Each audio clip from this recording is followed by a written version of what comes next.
Hi అండి. ఈరోజు మీకోసం ఒక కథ. మరి కథలోకి వెళ్తే, అనన్య అత్తగారింట్లో అడుగుపెట్టి అరగంట అయింది. పెళ్లి బట్టలు మార్చుకుని సింపుల్గా సన్నటి ఎర్రంచు ఉన్న పసుపచ్చ రంగు లైట్ వెయిట్ పట్టుచీర కట్టుకుంది. ప్రమోద్ రూంలోకి వచ్చాడు. తన అల్మారాలోంచి ఏవో తీసుకుని బయటకు వెళ్తున్నాడు. వెనక్కి తిరిగి, హా అనన్య, నాకు వర్క్ ఉంది, ప్లీజ్ నువ్వు అమ్మ వాళ్ళకి సర్ది చెప్పు అనేసి వెళ్ళిపోయాడు. అనన్యకి ఏం సర్ది చెప్పాలి అనేది అర్థం కాలేదు. బంధువుల అమ్మాయి ఒకరు వచ్చి టిఫిన్ ఇచ్చి వెళ్ళింది. బాగా ఆకలేసింది అనన్యకి. చుప్చాప్గా తినేసింది. అరగంటకి మళ్ళీ ఆ అమ్మాయి వచ్చి, అక్క కిందికి రమ్మంటున్నారు అని చెప్పింది. సరే అని కిందికి వెళ్ళింది. ఊరి వాళ్ళు చాలా మంది వచ్చి ఉన్నారు. అందరితో పరిచయాలయ్యాక ఊర్లో జరిగే ఈసారి ఉత్సవాలకు రామ్మ, చాలా బాగుంటుంది అంది ఒక ఆవిడ ఆప్యాయంగా దగ్గరకు తీసుకుని. అత్తగారి వైపు చూసింది. అత్త విమల సరే అని చెప్పు అన్నట్టు చూసింది. సరే అండి అంది అనన్య. అనన్య భోజనాల్లోకి అన్నమే తింటావా, చపాతీ అయినా పర్వాలేదా అడిగింది విమల. అత్తయ్య నేను చేస్తాను వంట అంది అనన్య. విమల్ నవ్వుతూ, ముందు ముందు నువ్వు చేస్తావుగా, ఇవాళ హాయిగా తినేసి రెస్ట్ తీసుకో అంది విమల.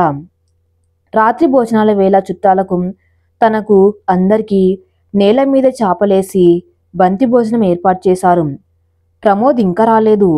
తన పక్కన జంటగా ఒక మనిషి ఉండాలి కదా. పెళ్ళైన 10 గంటలకే తనను ఒంటరిగా వదిలి ఆయన ఎక్కడికెళ్లారు అని ఓ ఆలోచన వచ్చి మనసుకి వెల్తుగా అనిపించింది అనన్యకు. అనన్య, సరోజ పిన్ని నిన్ను ఒక పాట పాడమని అడుగుతున్నారు, వినపల్లేదా, సిగ్గుతో సమాధానం ఇవ్వట్లేదా అంది విమల. హా అత్తయ్య అని అనన్య సరోజ వైపు చూసింది. ఏదమ్మాయ్ నీ గొంతు ఒక పాట వినిపించు అంది సరోజ. ఈ వేళలో నీవు ఏం చేస్తూ ఉంటావు అనే పాట పాడాలనిపించి పాడింది అనన్య.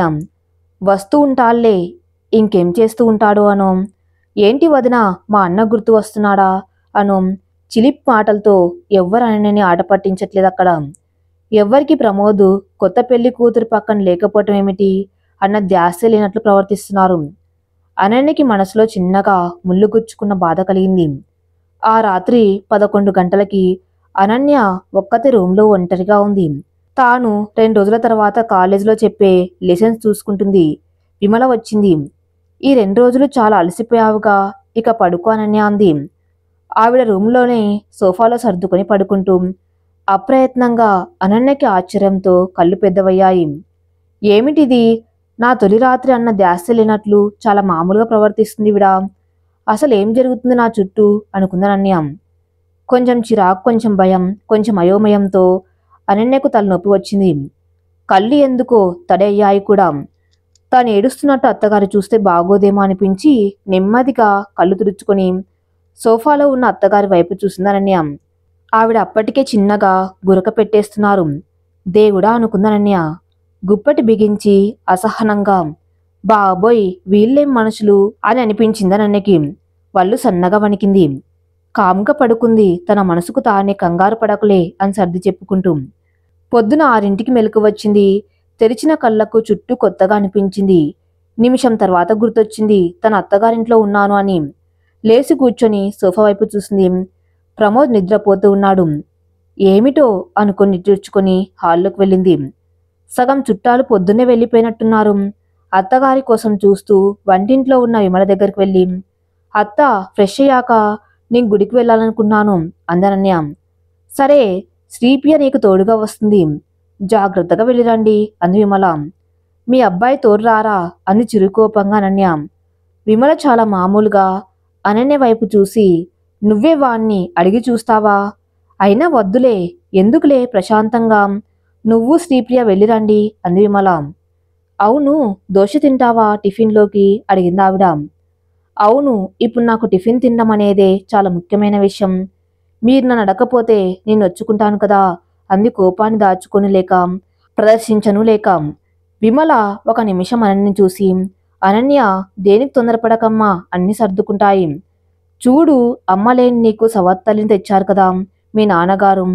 ఆవిడ నీ దగ్గర ఒకలా, మీ నాన్న ముందు ఒకలా ఉండే ద్వంద్వ వైఖరిని సహనంగా ఎదుర్కొన్న నీకు జీవితంలో అవసరం పడినప్పుడు సహనంగా ఉండటం కొత్త కాదు. నేను నిన్ను తేలిగ్గా చూడ్డానికి ఈ విషయాన్ని ప్రస్తావించడం లేదు. కేవలం ఒక ఉదాహరణగా మాత్రమే గుర్తు చేశాను. నీ ప్రత్యేకతను, నీ బలాన్ని నీ గుర్తు చేస్తున్నానంతే అంది విమల.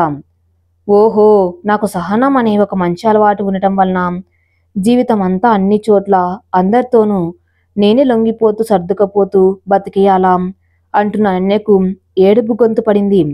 అది కాదనన్య అంటూ అనన్య దగ్గరకు రాబోయింది విమల. కరెక్ట్ అనన్య, నువ్వు సర్దుకుపోవాల్సిన అవసరం ఏమీ లేదు.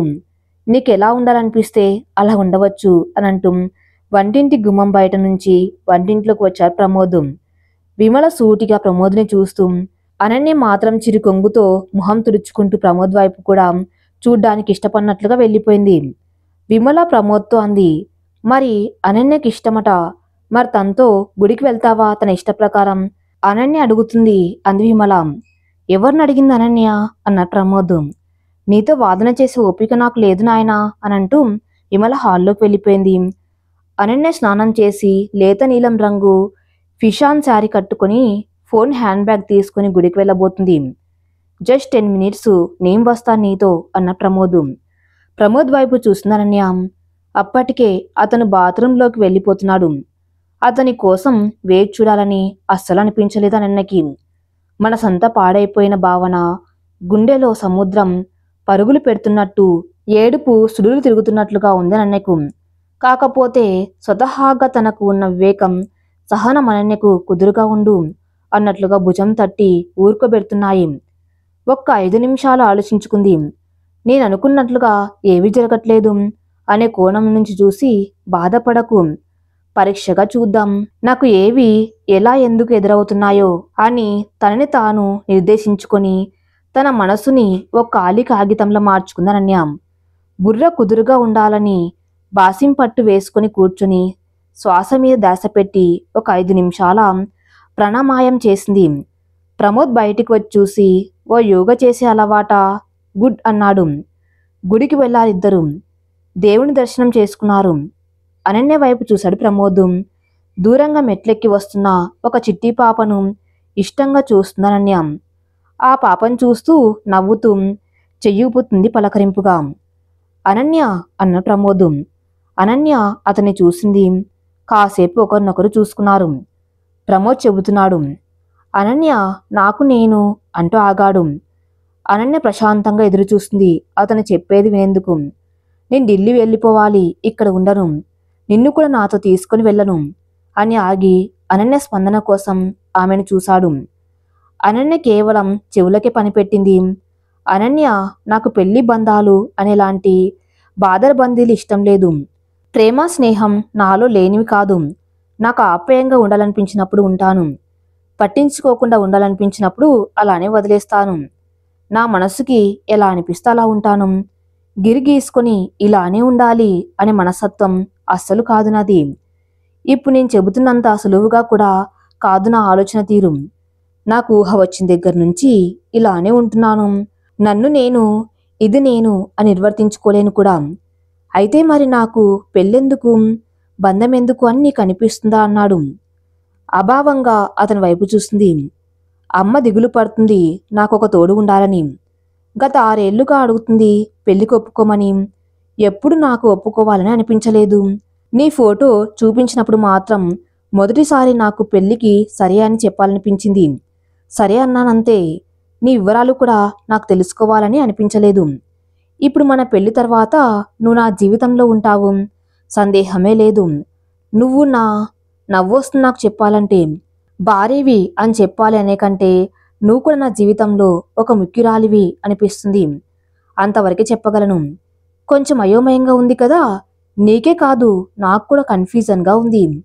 అందుకే నీకు చెబుతున్నా, నువ్వు నీకు నచ్చినట్లు ఉండవచ్చు అని చెప్పి అనన్య ఏం చెబుతుంది అన్నట్టు కాసేపు అనన్యను చూశాడు. అన్ని మెట్ల పైన గుడి కదా, మంచి గాలి ఉంది ఇక్కడ అంది అనన్య ప్రమోద్తో. అవును నిజమే, అని ఢిల్లీకి సోమవారం వెళ్ళిపోతాను. నువ్వు అమ్మ దగ్గరే ఉండు, అమ్మ స్నేహంగా ఉంటుంది. మీ పిన్ని దగ్గరకు వెళ్ళకు, ఆవిడ మళ్ళీ నిన్ను హింస పెడుతుంది అన్నాడు ప్రమోద్. అనన్య నవ్వుతూ, ఒకవేళ మా పిన్ని నన్ను బాగా చూసుకున్నా అత్తయ్య రాచిరంపాన పెట్టినా నేను అత్తగారింట్లోనే ఉంటాను. వస్తాడు నా రాజు ఈరోజు అని మీకోసం పాడుకుంటూ అంది అనన్య. ప్రమోద్ అర్థం కానట్టు చూశాడు.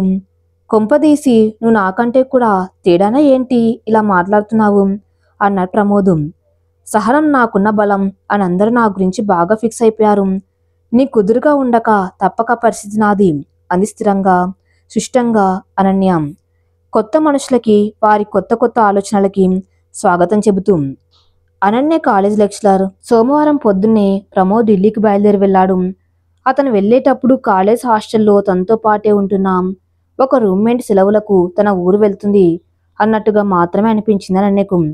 అంతకు మించి తన అర్ధభాగం దూరమయ్యి వెళ్తున్నట్టు బాధగా ఏమీ అనిపించలేదు అనన్యకు. ఎందుకంటే అతను ఇప్పటికే చెప్పే ఉన్నాడు బంధాలకు కట్టుబడి తాను ఉండలేనని. అలాంటి అతని చుట్టూ తన ఆనందాన్ని ప్రశాంతతను ముడివేసుకుంటే తనకు మిగిలేది అశాంతి నిరాశ అని అనన్యకు బాగా అర్థమైంది. అనన్యకు తన టీచింగ్ వృత్తి అంటే చాలా ఇష్టం. విద్యార్థుల సందేహాలు తీరుస్తూ సబ్జెక్ట్ మీద వారికి ఆసక్తిని పెంచుతూ తాను నిత్యం కొత్త కొత్త విషయాలు తెలుసుకుంటూ తనకి సంబంధించిన కొత్త కోణాన్ని మెరుగుపరుచుకుంటుంది. జీవితంలో ఎవరికైనా వివిధ కోణాలు వివిధ అవకాశాలు ఉంటాయి. ఒక భాగం బాధ పెట్టేలా బలహీనంగా ఉన్నంత మాత్రాన జీవితం వ్యర్థమైపోదు. మనకి వచ్చిన మనకు తెలిసిన మరొక కోణంలో మనని మనం అభివృద్ధి చేసుకోవాలి. మన అస్తిత్వాన్ని మనం కొనుగొని స్థిరపరచుకోవాలి. రోజులు మారి నెల అయ్యింది. అనన్య కాలేజ్ నుంచి వచ్చి ఫ్రెష్ అయింది. విమల కాఫీ తీసుకువచ్చింది. ఇద్దరు కాఫీ తాగుతున్నారు. కాఫీ అయ్యాక అనన్య లెసన్స్ ప్రిపేర్ చేసుకోవటానికి లేవబోతుంది. విమల లేచి వచ్చి అనన్య చేతులు పట్టుకొని తనతో తీసుకువచ్చి సోఫాలో పక్కన కూర్చోబెట్టుకుంది. అనన్య నెల అయింది నువ్వు ఇంటికి వచ్చి. నువ్వు నన్ను ఎప్పుడు నిలదీసి అడుగుతావా అని చూస్తున్నాను అంది విమల. అనన్య మౌనమే సమాధానంగా కూర్చునింది. ఎప్పట్లానే చెవులకు మాత్రం పనిపెట్టింది. నువ్వు వచ్చిన 4 రోజులకే నేను నీ నుంచి ప్రశ్నల నిందలు వస్తాయనుకున్నాను. నా ఊహలకు భిన్నంగా నువ్వు చాలా మామూలుగా తిరిగేస్తున్నావు. కానీ సాటి ఆడదానిగా నాకు నీ గుండెల్లో నువ్వు దాచుకున్న బండబాగ్ని తెలిసింది. ఇలా నిన్ను కదిలించకుండా వదిలేస్తే నువ్వు మరభూమి అయిపోతావు. నేనైనా ఇప్పుడు చెప్పబోయే వివరాలు ఇంకా ముందే నీకు చెప్పవచ్చు. కానీ నీకు ఈ ఇల్లు, నేను, ప్రమోదు, ఇలా అన్నిటి గురించి నీకు ఒక అలవాటులాగా ఒక అవగాహనలాగా వచ్చాక నేను చెప్పవలసింది చెబితే బాగుంటుంది అని ఆగాను. పెళ్లికి ముందు ఇదంతా చెబితే నీకిక్కడ ఉన్న పరిస్థితుల కంటే కూడా ఎక్కువ ప్రశ్నలు, ఎక్కువ సందేహాలు నిన్ను అనవసరమైన అయోమయంలోకి పడేస్తాయి. ఆ సందిగ్ధత నీకు అవసరం లేదనుకున్నాను. నీ పినతల్లి, అది సవత్తల్లి, నిన్ను వదిలించుకునేందుకు మా గురించి సరిగా ఆరా కూడా తీయలేదు. కానీ ఒక తల్లిగా, ఒక ఆడదానిగా నేను నా బిడ్డతో నీ పెళ్లి ఎలా చేశాను, అసలు ఎందుకు చేశాను అన్న నా మీద కోపమో సందేహమో నీకు వచ్చిందా అని అడుగుతూ అనన్యను సూటిగా చూసింది విమల. అనన్య చెబుతుంది, 1 రోజు 2 రోజులు ఇవన్నీ నేను కూడా ఆలోచించాను. కోపం వచ్చింది, బాధేసింది, దిగులు కూడా పడ్డాను. అంతే, ఒక హద్దు వరకే నేను బాధపడతాను. తర్వాత నా జీవితం నా వరకు నేను దిద్దుకోవటం మంచిదనుకున్నాను. ఎందుకంటే మీ తల్లి కొడుకులిద్దరూ తామరాకు మీద నీటి బొట్టులా పెళ్ళయింది. కానీ కోడళ్ళని నా మీద అత్తగారుల హక్కు చూపించరు, నిర్లక్ష్యము చేయరు. మీరైతే ఇక ఆ మనిషి బాప్రే అంతా అంటిముట్టినట్టు ఉండే వారిని నేను మొదటిసారి చూడ్డం. కాకపోతే మీ ఇద్దరిలో కపటం లేదు, కల్మషం లేదు అని మాత్రం ఖచ్చితంగా తెలిసింది. ఏదో తెలిసి తెలియని అమాయకత్వం ఉంది మీ ఇద్దరిలో అని అయితే నాకు సుష్టంగా అనిపించింది అంది అనన్య. ఇప్పుడు నీకు నా మనసులో మాటలు తెలియచెప్పాలి అనన్య అంది విమల. అనన్య, నా పెళ్లి జరిగి అత్తగారింటికి వచ్చానా ఆ రోజు నుంచే ఇక నువ్వు మా అమ్మాయివే, మీ ఇల్లు అంటే ఇదే అన్నారు. సరే, బాగానే ఉంది, నన్ను కలుపుకున్నారనుకున్నాను. నేను కుదురుగా అన్నీ చేసి పెడుతున్నంత వరకు మా అమ్ములు బంగారం అన్నారు. మా వారు మంచివారు చెడ్డవారో నాకు అర్థం కాలేదు. తప్పు ఎంచి చూపేంత చెడ్డవారు కారు, మెచ్చుకునేంత గొప్ప పనులేమి కూడా చేయలేదు. మరి గొప్ప అంటే ప్రత్యేకంగా నా సంతోషం కోసం ఏదైనా చేయటం.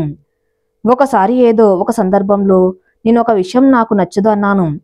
అప్పుడు మాకు మా ఇంటి కోడలు మా మాట కాదంటే నచ్చదు అన్నారు మామగారు. పరోక్షంగా నన్ను ఉద్దేశించి చెబుతూ మా అత్తగారితో. ఇక ఆవిడ వెంటనే అందుకొని, వేరే ఇంటి కోడళ్ళు అంత బాగా ఇంత బాగా అని పోల్చి చెబుతూ నన్ను తక్కువ చేయాలని చూశారు. నేను వంట చేస్తూ ఉంటే వాళ్ళిద్దరూ నన్ను బాధ పెట్టే పనిలో ఉన్నారు. మాటల తూటలతో చాలాసేపు విన్నాను. కోపంలో ఉక్రోషంతో ఏనాడు ఎవరికి ఎదురు చెప్పే అలవాటు లేక నేను అనాలనుకున్న మాట అందామా వద్దా అన్న సంశయంతో అనుకుంటా కొంచెం గట్టిగా వచ్చింది గొంతులోంచి నా మాట. ఇన్ని రోజులు మంచిగా అనిపించిన నేను ఒక్క విషయంలో ఇది నాకు ఇష్టం లేదు కాదు అని స్వతంత్రించి చెప్పేటప్పటికీ నేను మీకు చెడ్డ కోడలనయ్యానా అని. అంతే వెంటనే మా మామగారు చెక్కు చెదరకుండా అంతే కూల్గా, కోడలు ఇలా అరిస్తే మాకు నచ్చదు, ఇదా మాకు నువ్వు గౌరవం ఇచ్చే పద్ధతి అనేసారు. నా ఇష్టానికి కాస్తైనా విలువ ఇవ్వరు. ఎంతసేపు వారి ఇష్టాలు వారి పద్ధతులు మాత్రం నాకు గుర్తు చేస్తూ ఉంటారు. ఆ రోజు గొడవ పెద్దదయింది. వారిద్దరూ కలిసి 2 సూదుల్లాంటి గుచ్చుకునే మాటలు నా మీదికి విసురుతూ ఉంటే నాది ఒక్క మాట, అది వారి గొంతుల మధ్య నలిగిపోతూ వారి దాకా వెళ్ళలేక, వెళ్ళినా నా మాటను వారు పట్టించుకోక గొడవ పెరిగిందే తప్ప నా మనసుని వారు అర్థం చేసుకున్నది లేదు. ఆ రోజు రాత్రి 8ంటికి వచ్చిన మీ మామగారితో మా మామగారు ఎంతైనా ఆడదాన్ని భార్యని అదుపులో పెట్టుకోవటం నాకు వచ్చినట్టుగా నా కొడుకులకు రాలేదు అన్నారు నా భర్తను రెచ్చగొడుతూ. ఆ మాట నాకు నచ్చలేదు. పైగా నా మనస్సుకి గాయం చేసిన మాట. అసలే ఆత్మగౌరవం ఉన్న మనిషిని ప్రేమగా 100 మందికి 100 పనులైనా చేయగలను, కానీ నన్ను సేవకురాలిగాను నన్ను అదుపులో పెట్టుకుంటున్నట్టుగాను నన్ను ట్రీట్ చేస్తే నాకు చాలా బాధ, మనసు ఎదురు తిరుగుతుంది. అలాంటి వారికి కొన్ని పనులైనా చెయ్యాలన్నా మనసు పెట్టి చేయబుద్ధి కాదు. మా వారు అన్ని వింటూ ఉంటారే కానీ ఎటు చెప్పరు. నిజమే, ఎవరైనా అలాంటి పరిస్థితుల్లో ఎటు చెప్పలేరు. కానీ నేను పడ్డ బాధకి కనీసం వ్యక్తిగతంగా అయినా బాధపడకు అని నన్ను అన్నయించలేదు నా భర్త. మేమిద్దరం ఒంటరిగా ఉన్నప్పుడు కూడా ఏదో తెలియని బరువుగా ఈదలేనేమో అనిపించింది నాకు ఇలాంటి బ్రతుకు. అలా అలా బతుకు సమరంలో 2 నాలుకల మనుషులతో అంటే నా ముందు మంచిగా మాట్లాడి నా వెనుక నొసలు చిట్లించేవారు. కోడలను అందరి ముందు మాకు కూతుల్లాగా అని చెప్పి ఇంట్లో మాత్రం కంటికి కనపడని రీతిలో కామ్గా బాధ పెట్టేవారు. పిల్లలు పుట్టాక మేమున్నాంగా, మేము చేస్తాంగా అని మాటలు కోటలు కట్టి 4 డబ్బులు వస్తాయని మమ్మల్ని ఉద్యోగాలకు పంపేవారు. మా వెనుక పిల్లలను సరిగా చూసుకునేవారు కాదు. అది చాలా రోజుల వరకు అర్థం కాలేదు నాకు. తర్వాత పిల్లలను వారు పట్టించుకున్నట్లు నటిస్తున్నారని అర్థమైంది. అంతేకాదు, ఉద్యోగం చేయాలి, ఇంటి పని, వంట పని, బాబు స్నానం అన్నీ చేసుకుని మరీ ఆఫీస్కి వెళ్ళి రావాలి. వచ్చాక టీతో సహా మళ్ళీ నేనే చేయాలి. ఒక పక్క పసివిల్లవాడిని కూడా నేనే చూసుకుంటూ నాకు అర్థమైంది, నాకే తెలియకుండా నా ఇంటికి నేను కోడలను, భార్యను కాదు, కేవలం పనికొచ్చి పని మనిషినయ్యానని. నెమ్మదిగా మనసు విరగటం మొదలైంది. నా భర్తని నిలదీయటం మొదలెట్టాను. నాకు జరిగే అన్యాయాలను మీరెందుకు ప్రశ్నించరు అని. అప్పుడు ఆయన చెప్పారు, నా వాళ్ళు మంచివాళ్ళు అని అందరికీ తెలుసు, నాతో సహా. కొత్తగా ఈనాడు నువ్వు వచ్చి నాకు చెప్పనక్కర్లేదు నా తల్లిదండ్రుల గురించి అని. అది విని నా మనసు ముక్కలైపోయింది. నా తండ్రికి పురుషహంకారం ఎక్కువ, నా తమ్ముడికి నూరిపోసేవాడు. ఆడవాళ్ళ మాటలు ఎప్పుడు వినకు, పట్టించుకోకు అని. తమ్ముడు అమాయకత్వంతో అమ్మకు చెప్పేసేవాడు, నాన్న నీ గురించి, అక్క గురించి ఇలా చెప్పాడు అని. అప్పుడు తెలిసింది, మనతోటే 24 గంటలు కలిసి జీవించే మనుషులకు మన మీద ఉండే నమ్మకం మీద, గౌరవం మీద అని. అలాంటి తండ్రి పెళ్లి చేసి చేతులు దులిపించుకున్నాడు. పెళ్ళయ్యాక కనీసం ఒక్కసారి కూడా తల మీద ఆప్యాయంగా చెయ్యేసి ఏమ్మా ఎలా ఉన్నావు అని అడగని మనిషి నా తండ్రి. అడిగితే ఎక్కడ నేను, నాన్న నా బాధ ఇది అని ఇంటికొచ్చి తిష్ట వేస్తానేమో అని భయం ఆయనకు. అలా తండ్రి వదిలించుకుంటే సరే, కానీ నా ఇల్లు నా వాళ్ళు అనుకుని అత్తగారింటికి వస్తే ఇక్కడ ఇప్పుడు ఈ మనిషి నా భర్త, కొత్తగా వచ్చిన నేను అంటూ వేరు చేసి మాట్లాడతాడు ఏంటి అని చాలా బాధేసింది. పెళ్ళయినాక ఒక బిడ్డ పుట్టాక కూడా నేను ఈయన కొత్త మనిషినా అని మనసు ఈసురోమని ఏడ్చింది. తండ్రికి బరువైపోయి ఇక్కడ నాకున్న ఇంటికి నేనొస్తే కొత్తగా వచ్చిన దానవు నువ్వు అని నా మాటలు నమ్మకపోతే నేను నా మనసులో మాట ఎవరికి చెప్పుకోవాలి? అటు పుట్టింట్లో తండ్రి నా బాధ పట్టించుకోకపోతే, ఇటు భర్త నా గోడు వినకపోతే మరి నాకు అసలైన తోడు ఎవరు? తల్లి నా బాధ వినగలదు, కానీ ఏదైనా పరిష్కారం చెయ్యాలంటే ఆవిడైనా ఆశ్రయించాల్సింది తండ్రినే మరి. ఆడపిల్లకు నికరంగా నా అని చెప్పుకునే ఇల్లు ఏది పుట్టినిల్లా మెట్టినిల్లా అని అయోమయంగా అనిపించే సందర్భాలు నాకు చాలాసార్లు ఎదురవుతూ ఉండేవి. పైగా ఈయనకు ఏమనిపించింది, నేను ఆయన తల్లిదండ్రుల మీద చాడీలు చెప్తున్నాను, వారి మీద ఈయనకు ఎక్కిస్తున్నాను అని కదా అనిపించింది. నాది అంత తక్కువ బుద్ధి అనుకున్నారా అన్న మనసు ముక్కలైపోయింది. అంతే ఆ రోజు తర్వాత నేను మంచి అనిపిస్తే మంచిగా ఉండటం, బాధ అనిపిస్తే భయపడి చెప్పేయటం అలవాటు చేసుకున్నాం. అలా చేస్తే మనసులో బరువు చేరకుండా చూసుకోవచ్చు అనుకున్నాం. కానీ ఎక్కడో ఒక చోట నేను మరీ ఎక్కువగా స్పందిస్తున్నానా అని కూడా నాకు అనిపించేది కొన్నిసార్లు. కానీ నా పంతా మార్చుకునే అవకాశం నా చుట్టూ ఉండేవారు నాకు ఇవ్వలేదు. నా తండ్రి అయితే మరీ ఘోరం. నా భర్త ఎదురుగానే నాతో అనేవారు, అతనికి తెలియదా ఏం చేయాలో, నువ్వు చెప్పాలా అతనేం చేయాలో అని. మామగారేమో కనీసం తినేటప్పుడు ఖాళీ అయిన మంచినీళ్ళ గ్లాసులో పక్కనే ఉన్న చెంబులోంచి నీళ్లు కూడా పోసుకోరు. మా అత్తగారు నింపాల్సిందే గ్లాసు. అంతా చుట్టూ అంతా పురుషహంకారం. అంతే మనుషుల మీద గౌరవం తగ్గిపోయింది నాకు. ప్రేమ ఉంది, బాధ్యత ఉంది నాకు అందరి మీద. కాని వారి చిన్న తప్పు నుంచి పెద్ద మూర్ఖత్వం వరకు వారి మీద నిమిషాల్లో కోపం వచ్చేసేది, ఆవేశంగా మారిపోయేది. తగువులు వేసుకునేదాన్ని. మా వారికి నా మనసంటే పట్టించుకోరు అనే బాధ తప్ప పురుషహంకారం అయితే లేదు. అయితే మాత్రం ఏ రాయి అయితేనేం పళ్ళు రాలగొట్టుకునేందుకు అన్నట్టు ఏదో రకంగా నా బాధకైతే ఆయన కూడా కారణమే. కాదేది నా కోపానికి ఆహారం అన్నట్లు ప్రతి చిన్న తప్పుకి పెద్ద పొరపాటుకి కాలిక అవతారం ఎత్తదాన్ని. చుట్టూ నన్ను తొక్కేసే మనుషుల మధ్య నా కోపమే నా రక్షణ కవచం అనుకున్నాను. విడివిడి కాపురాలు ఏర్పడ్డాయి. నేనొక్కదాన్ని మాత్రమే కారణం కాదు. అందరి ఇష్టాలకు పరిస్థితులకు అనుగుణంగా వేరు కాపురాలు. మా వాడు పెద్దవాడు.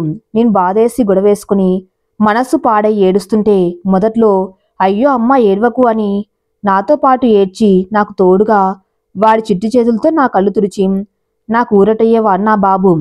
బహుశా నా జీవితంలో ఆడదాని బాధను అర్థం చేసుకుని ఓదార్చిన మొదటి మగబిడ్డ నా బాబు. అలా కాలం గడుస్తుంది. మా వారు పరిస్థితుల పరంగా నా మాటలకు అంతేగా అంతేగా అని వంతపాడ్డం మొదలుపెట్టారు. ఇంకో పాప పుట్టింది. నాకు ఆవేశం నీరసం రెండు పెరిగాయి. ఫలితంగా ఇంకా వాదనలు అరుపులు, ఒకరినొకరు తప్పట్టుకోవడాలు, చివరికి నీ ఇష్టం పో అని ఆయన నాకు నిర్ణయాలు వదిలేయటాలు. బాబుకి యుక్త వయస్సు మొదలవుతుంది. అప్పుడు వాడి దృష్టిలో అమ్మారొస్తుంది, నాన్న భరిస్తాడు లాంటి భావం పెరిగిపోయింది. నాన్న అమ్మారిస్తే ఊరుకుంటావెందుకు, నువ్వు ఏదో ఒకటి చెప్పవెందుకు అని ఉచిత సలహా తండ్రికి ఇచ్చేంతగా ఎదుగుతున్నాడు మా అబ్బాయి. అతనితో ఏదో మూల బంధాల మీద అనుబంధాల మీద భయం, చిరాకు మొదలయ్యాయి. మొదట్లో సున్నితమైన మనసుతో అమ్మ కోసమో నాన్న కోసం బాధపడి కన్నీరు కార్చిన పిల్లాడు చాలాసార్లు అదే సున్నితమైన మనసు పాడవుతూ ఉంటే ఆ చెదిరిన మనసుని కూడగట్టుకోవడానికి చిన్న చిన్నగా తన పరిధిలో తన ఆనందం మాత్రం గ్రహించుకొని, అంటే ఇష్టమైన సబ్జెక్ట్ చదువుకోవటం, పాటలు వినడం, పాటలు పాడుకోవటం, యోగా చేసుకోవటం, అలా తన కోసం సౌకర్యవంతమైన వ్యాపకాలు సృష్టించుకోవటం అలవాటు చేసుకున్నాడు. పెళ్ళి అంటే తలనొప్పి, పెళ్ళామంటే రాకాసేమో అనే భయం వాళ్ళు గూడు కట్టుకపోయి ఇవన్నీ నాకు అర్థమయ్యేటప్పటికి ఆలస్యమైపోయింది. వాడి ఆలోచనల సొంత అభిప్రాయాల తేనె పట్టులో సాలెగూళ్ళలో బందీ అయిపోయాడు అని ఆపింది విమల. అనన్య విమల వైపు చూసింది. విమల కలలో నీళ్లున్నాయి. అత్తమ్మ అని అన్నయంగా విమల చేతిని పట్టుకుంది అనన్య. బాధపడకండి అత్తమ్మ అందనన్య. నాది బాధ కాదు, నీ కోసం ఆలోచనతో గుండె బరువెక్కింది అంది విమల. అత్తమ్మ సమస్య ఏంటో తెలియకుండా పద్మ వ్యూహంలో చిక్కున్నట్టుగా ఉన్నప్పుడు నిస్సహాయంగాను బాధగాను అనిపించింది. ఇప్పుడు సమస్య తెలిసింది, పరిష్కారం కోసం ఆలోచిద్దాము. ఇన్ని రోజులు ఏమీ అర్థం కాక గజిబిజిగా ఉన్న నా మనసుకి కనీసం ఈరోజు ఒక కారణం ఇది అని తెలిసింది. ఈ సమస్యకి పరిష్కారం చూడాలిప్పుడు. అంతే అంది అనన్య ధైర్యంగాను శిష్టంగాను. అనన్య, నీకు అన్యాయం చేయాలని కాదు, ఒక రకంగా సవత్తల్లితో ఉన్న నీ పరిస్థితి నుంచి నిన్ను విడిపించటానికి, మరో రకంగా నీ ఓర్పు గుణం, నీ ఆలోచన సరళి తెలిసి నీ సహాయం నాకు కావాలనుకొని నిన్ను కోడలుగా తెచ్చుకున్నాను. మా అబ్బాయి చెడ్డవాడైతే కాదు, ప్రేమ వ్యవహారం లేదు, చెడు అలవాట్లు లేవు. ఏదో ఒక రోజు తప్పకుండా నీ దగ్గరికి ఇష్టంగా వస్తాడు. అని వాడి సున్నిత మనసు మీద నాకు నమ్మకం అంది విమల సంజాయిషిగా. అనన్య సరే అన్నట్టు తలూపి అత్తగారి చేతిని తన చెంప కానించుకుంది. 3 నెలలు గడిచాయి. ప్రమోద్ తల్లితో మాట్లాడుతూ ఉండేవాడు.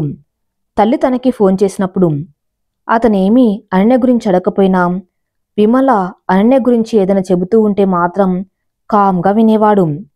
వద్దులే అనన్య గురించి అని మాత్రం ఎప్పుడు అనలేదు.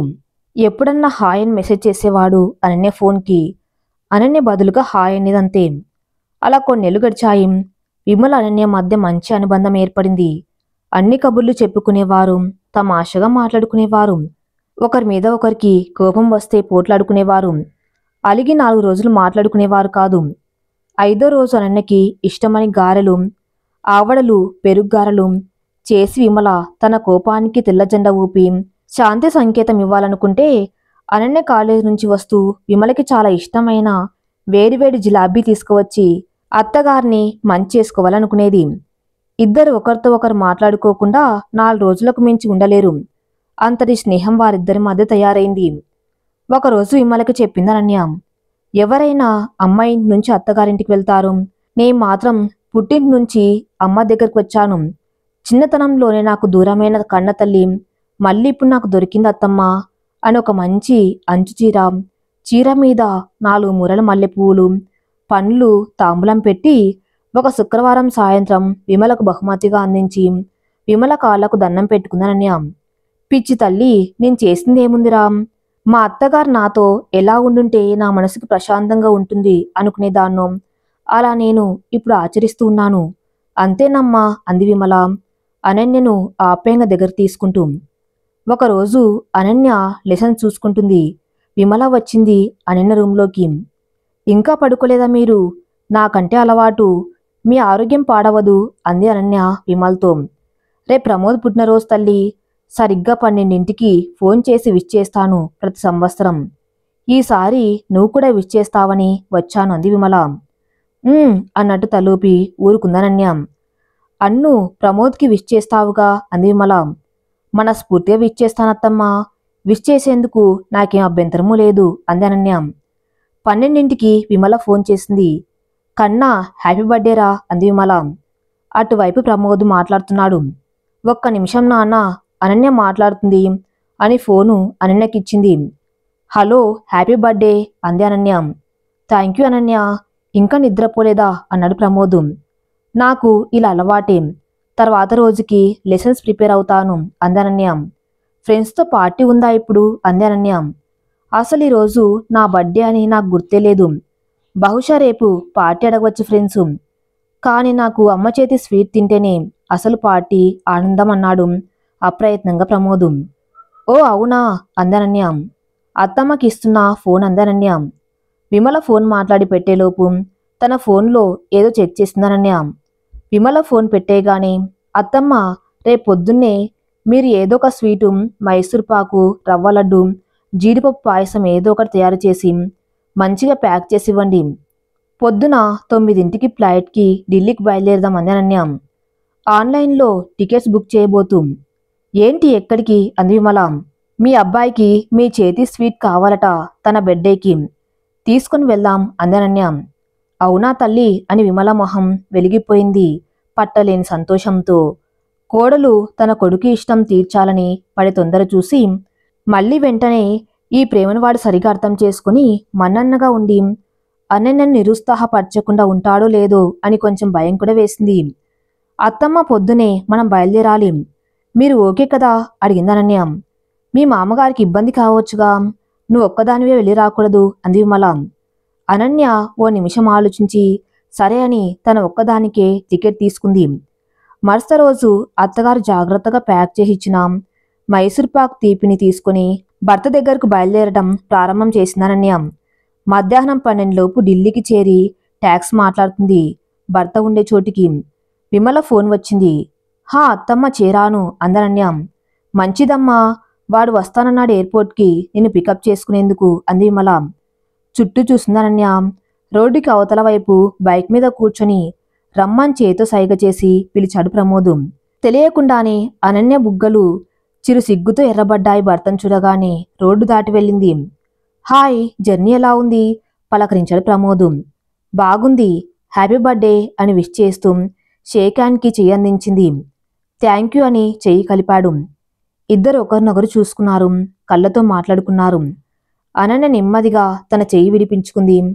ఏంటనన్య, ఇంత సర్ప్రైజ్ ఇచ్చావు? ఒక్క మాట అన్నాను లేదు. అమ్మ చేయించిన స్వీట్ పట్టుకుని వచ్చేశావు అడిగాడు సంబరంగా ప్రమోద్.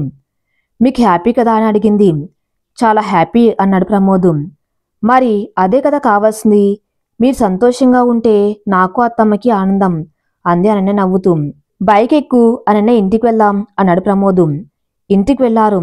ప్రమోద్ రూమ్మేట్ వికాసు ఆఫీస్కి వెళ్ళాడు. ఇంట్లోకి వెళ్ళగానే కాళ్ళు చేతులు కడుక్కొని తాను అత్తమ్మ ఇచ్చిన అమ్మవారి కుంకుమ పెట్టుకుని భర్తకు కూడా కుంకుమ పెట్టి దేవునికి దండం పెట్టుకుని విమల చేయించిన మైసూర్పాక్ భర్తకు అందించింది. ఒక మైసూర్పాక్ ముక్క నోట్లో పెట్టుకుని ఆహా, ఎన్ని రోజులైంది అమ్మ చేతి స్వీట్ తిని అనుకుంటూ అపురూపంగా తింటున్నాడు. నువ్వు తీసుకో అందించాడు అన్నకి. చిన్న ముక్క తీసుకుంది. అరే, అంత కొంచెమా? ఇంకొంచెం తీసుకో అన్నాడు. నాకేంటి బాబు, హాయిగా రేపి పాటికి అత్తమ్మ దగ్గర ఉంటాను. మళ్ళీ అత్తమ్మ చేసిస్తే తింటాను. నీకు ఉండనిలే అంది ప్రేమగా. నవ్వుకున్నాడు ప్రమోదు అనన్య మాటలకి. వంటింట్లో కూరలు సరుకులు ఏమున్నాయో చూస్తుంది అనన్య. అనన్య, నీకు శ్రమ అవసరం లేదు, హోటల్లో ట్రీట్ ఇస్తాను అన్నాడు ప్రమోదు. అనన్య ప్రమోద్ని చూసి స్నేహంగా నవ్వి కామ్గా పప్పు కుక్కర్లో పెట్టేసింది. సోరకాయ పప్పుకి, టమోటాల రసంకి దొండకాయలు తరిగి స్ప్రింగ్ ఆనియన్స్తో కలిపి కూర తిరువాత వేసింది. అనన్య చీర కొంగు దోపి చకచక ఇల్లంతా తిరుగుతూ ఇల్లు సర్దుతూ ఒకవైపు, వంట చేస్తూ ఒకవైపు అష్టవధానం చేస్తూ ఉంటే మొబైల్లో ఫోటోలు వీడియోలు తీసి తాను ముచ్చటగా చూసుకుంటూ అమ్మకి వాట్సాప్లో పంపిస్తున్నాడు ప్రమోద్. నీ హెల్ప్ చేయనా అడిగారు 2-3 సార్లు. పుట్టినరోజు పాపాయివి, నువ్వేం హెల్ప్ చేయనక్కర్లేదు అంది సరదాగా అనన్య. ఇద్దరు కలిసి కమ్మటి తెలుగింటి భోజనం చేశారు ఢిల్లీలో. అనన్య, అమ్మ చేసి పంపిన స్వీట్ ఎంత బాగుందో, నీ చేతి వంట కూడా అంత కమ్మగా ఉంది. మా అమ్మలా చేసి పెట్టావు అన్నాడు ప్రమోద్ మనసారా అనన్యను మెచ్చుకుంటూ. కాలేజీలో ఎన్నోసార్లు బెస్ట్ లెక్చరర్ అన్నారు. ఒకసారి పురస్కారం కూడా ఇచ్చారు. అప్పుడు అందించిన ఆనందానికి రెట్టింపు ఆనందంగా అనిపించింది అనన్యకి. ఇప్పుడు భర్త తనను ఇలా మెచ్చుకుంటుంటే అలా ఆనందంతో వెలిగిపోతున్న అనన్య మొహం చూసి ప్రమోద్ అనుకున్నాడు, ఇప్పుడు అనన్య సమక్షంలో ఇల్లు చాలా కలగా ఉంది అని. సాయంత్రం 4 మొదలు బైక్ మీద అనన్యని ఢిల్లీ అంతా తిప్పి చూపించాడు ప్రమోద్. సరోజిని నగర్ మార్కెట్లో ఇద్దరు కోన్ ఐస్ క్రీమ్ తింటూ తిరిగారు.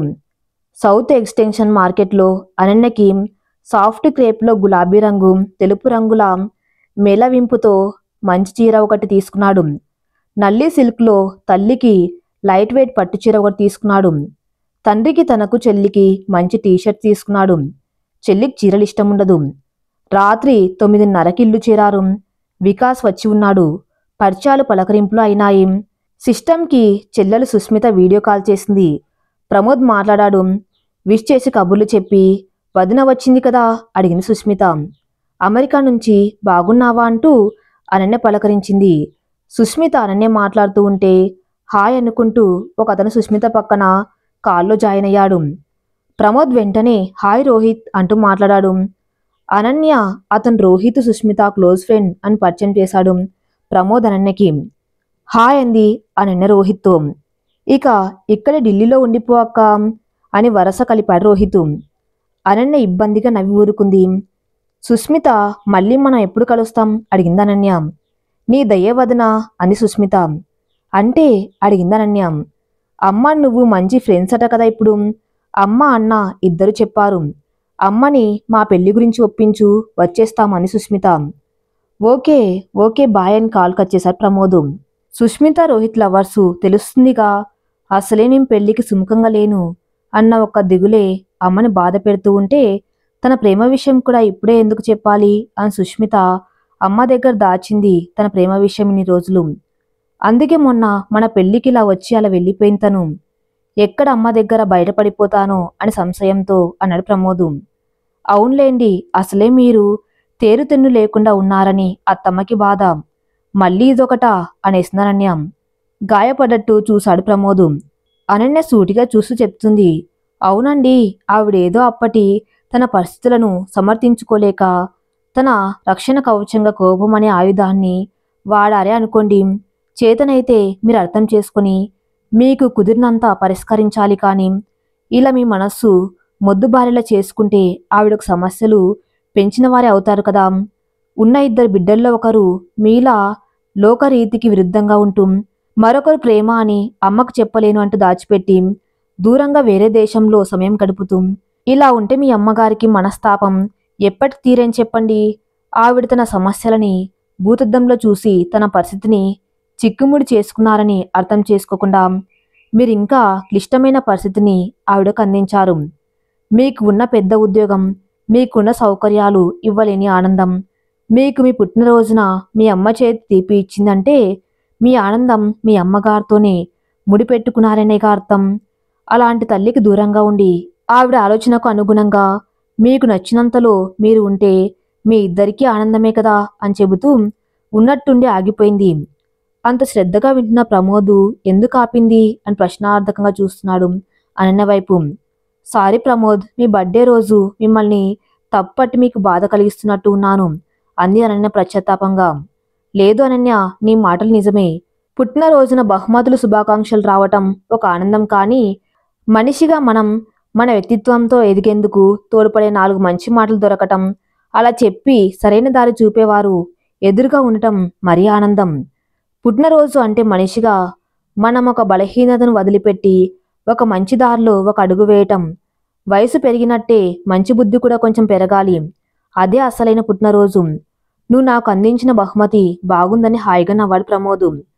అనన్యకు మనసుకి ఒక చిన్న ప్రశాంత వీచిక తాకింది. మనసులో బరువు కొంచెం తగ్గి ఊరటగా అనిపించింది. మర్రోజు అనన్య తిరుగు ప్రయాణానికి బయలుదేరుతూ ఉంటే ప్రమోద్కి దిగులుగా అనిపించింది. నిన్న అనన్య సమక్షం తనకొక నిండుతనాన్ని ఇచ్చింది. ఇప్పుడు అనన్య వదిలి వెళ్తుంది అనుకుంటే తనలో సగం తనను విడిచి వెళ్తున్నట్టుగా మొదటిసారి అనిపించి బాధగా ఉంది ప్రమోద్కి. అనన్య ప్రమోద్తో బాయ్ టేక్ కేర్ అని చెప్పి ఎయిర్పోర్ట్లో ముందుకు వెళ్ళబోయింది. బాయ్ రా Ananya, happy and safe journey అని చెయ్యి అందించాడు షేక్ హ్యాండ్కి. అనన్య నవ్వుతూ చెయ్యి కదిపింది. ప్రమోద్ నవ్వుతున్నాడు. కానీ అతని కళ్ళల్లో సన్నటి నీటి చెమ్మ. అతని మనసులో సునీతపు తడి మళ్ళీ మొదలైంది అన్నదానికి గుర్తుగా. అనన్య వచ్చాక అత్త కోడలిద్దరూ 4 రోజులు ఢిల్లీ కబుర్లతోని గడిపేశారు. దీపావళి రాబోతుంది, సుష్మితకు రోహిత్ని తీసుకురమ్మని ఫోన్ చేసింది అనన్య. అత్తగారితో మామగారితో అప్పటికే అన్ని విషయాలు మంచిగా ఒప్పించి ఉంది అనన్య. పిల్లలు దారి తప్పి తిప్పలు పడుతున్నారు. ఇప్పుడు ఏదో రకంగా ప్రమోద్ సుష్మిత సంతోషంగా ఉంటే చాలనుకున్నారు విమల నారాయణ దంపతులు. దీపావళికి లక్ష్మీ పూజకి అన్ని సిద్ధం చేసుకున్నారు విమల అనన్య. ప్రమోద్ వచ్చి గుమ్మం ముందు నించున్నాడు. ఏదో పని మీద హాల్లోకి వచ్చి ప్రమోద్ని చూసిందనన్య. ప్రమోద్ అనే ఆనందంతో గట్టిగా అంది అనన్య. వంటింట్లో బొబ్బెట్లు చేస్తున్న చేత్తోనే విమల కూడా గబగబా హాల్లోకి వచ్చింది. హ్యాపీ దీపావళి అని చెబుతూ ఇద్దరిని చూసి నవ్వుతూ ఇంట్లోకి వచ్చాడు ప్రమోద్. ఆ రోజు రాత్రికి సుష్మిత, రోహిత్ వచ్చారు. మరుసటి రోజు రోహిత్ అమ్మ నాన్న రాబోతున్నారు విమలమ్మ ఇంటికి. అందరూ తేలికైన మనసులతో కలకల్లాడుతూ దీపావళి లక్ష్మికి స్వాగతం పలుకుతున్నారు. సహనం, సమయం ఈ రెండు ఇవ్వగలిగితే ఏ బంధమైన బాగుపడి ఆనందం పొందగలిగితే అవకాశం ఉంటుంది. ఒక కొత్తగా పెళ్ళైన జంట భార్యకి శారీరక బంధం అంటే తెలియదు. భయం, చిరాకు మొదటి రాత్రి. ఈ తెలిసిన భర్త కాసేపు బాధపడ్డాడు. తర్వాత భార్యతో కబుర్లు చెప్పాడు. అలా ఒకరితో ఒకరు కోపతాపాలు లేకుండా మాట్లాడుకుంటూ నెమ్మదిగా స్నేహితులుగా మారారు. 6 నెలల తర్వాత తల్లికి వంటలో బాగులేదని తెలిసి కంగారు పడుతూ భార్య బయలుదేరితే కారులో భార్యని పుట్టింటి దగ్గర దించేందుకు భర్త తోడు వెళ్ళాడు. కారులో భర్తకి దూరంగా 4 రోజులు ఉండాలి అని అనిపించినప్పుడు మొదటిసారి దిగులు తెలిసింది. దిగులుతో అతన్ని వదిలి ఉండలేనంత దగ్గరతనం తమ మధ్య ఉందని అర్థమైంది. నేను త్వరగానే వచ్చేస్తాను, మీరు నాకు రోజు ఫోన్ చేస్తారుగా అని ప్రేమతో దిగులుతో అడిగింది. ఆ నిమిషంలో భర్తకి దగ్గరగా ఉండాలన్న ఇష్టం ఆమెలో మొదలైంది. 4 రోజులు బాధగా తల్లిని జాగ్రత్తగా చూసుకొని తల్లి ఆరోగ్యం కుదుటపడగానే గబగబా మేఘాల మీద భర్త దగ్గరికి వెళ్ళింది. ఈ 6 నెలలు తనెంత పరిణితి లేకుండా ప్రవర్తించానో తెలుసుకుంది. భర్త సహనం, మంచితనం అర్థం చేసుకుంది. భర్తను అడిగింది, మీరెలా భరించారు నా అమాయకత్వాన్ని అని అడిగింది పశ్చాత్తాపంగా. భార్య అంటే ఒక విషయానికి పరిమితం కాదు, వేరే అన్ని విషయాలు మన మధ్య ముఖ్యమైనవే. నువ్వు బాధపడకుండా ఉండటం నాకు ముఖ్యం అన్నాడు ఇన్ని రోజులు ఓర్పుగా భరించిన భర్త. సంవత్సరం తిరిగేసరికి వారికి ఓ పాప పుట్టింది. ఇది నిజంగా జరిగింది. అంతే, సహనం, సమయం అన్నిటికీ పరిష్కారం చూపగలవు. సహనంగా ఉండేవారు ఆడవారిలోనే కాదు, మగవారిలోనూ ఉంటారు. ఓపికగా బంధాలను సర్దిద్దుకోవాలి. ఈ కథ ఇంతటితో సమాప్తం. మరిన్ని మంచి స్టోరీస్ కోసం నా ఛానల్ ఫాలో అవుతూ ఉండండి. Thank you for listening.